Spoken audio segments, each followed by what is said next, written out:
Hello বন্ধুরা, welcome to my channel ঘোরাফেরা। আজকে আমরা চলে এসেছি আর একটা নতুন জার্নিতে। এই জায়গা তোমাদের অনেকেরই নাম জানা। জায়গাটি হলো সমুদ্র সৈকত দীঘা। আমরা প্রথমে কলকাতার ধর্মতলা থেকে এসবিএসটিসিতে দীঘাগামী বাস ধরে চলে এসেছি নিউ দীঘার এসবিএসটিসির বাস ডিপোতে, যা সমুদ্র সৈকত থেকে মাত্র কয়েক পা দূরত্বে। তো এখন বাজে সকাল 6টা।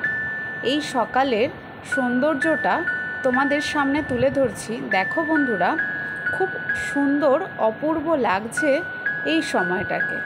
এখন সকাল 6টা, সবে সূর্যোদয় হবে, যেটাকে আমরা সানরাইজ বলে থাকি। দেখো বন্ধুরা, কি অপূর্ব লাগছে এই দৃশ্যটা। সামনে থেকে কত সুন্দর ঢেউ আসছে দেখো, আর এই ঢেউয়ের আওয়াজ, এই ভোরবেলাতে ঢেউয়ের আওয়াজ খুব সুন্দর। তোমরা এখনো পর্যন্ত যারা দীঘা ঘুরে আসোনি, প্লিজ একবার গিয়ে দীঘার থেকে ঘুরে আসতে পারো।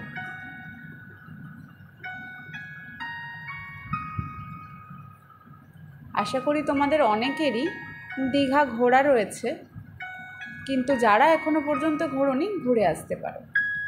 তো বন্ধুরা, এটা হলো বিখ্যাত জাগ্রত চন্দনেশ্বর মন্দির। আমরা মূলত এই মন্দির দর্শনের জন্যই এসেছি দীঘার সমুদ্র সৈকতে।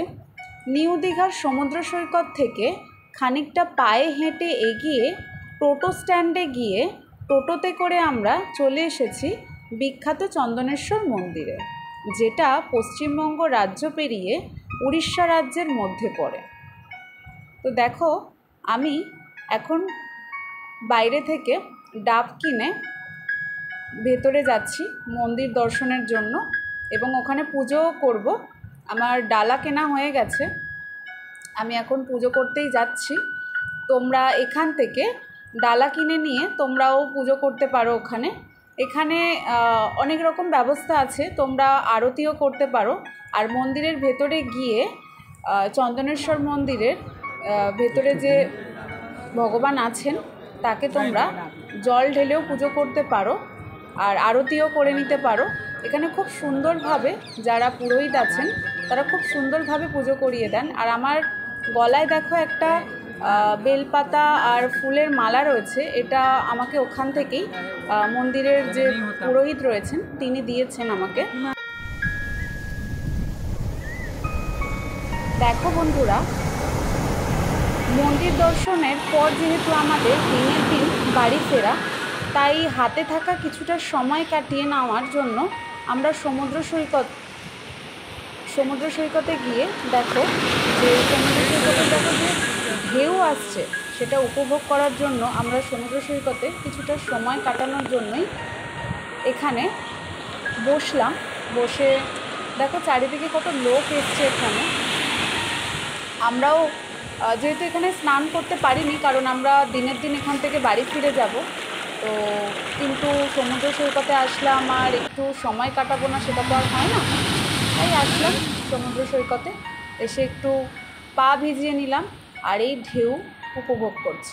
এখন জোয়ার চলছে, তাই জলটা একটু বেশি ওপরের দিকে চলে আসছে।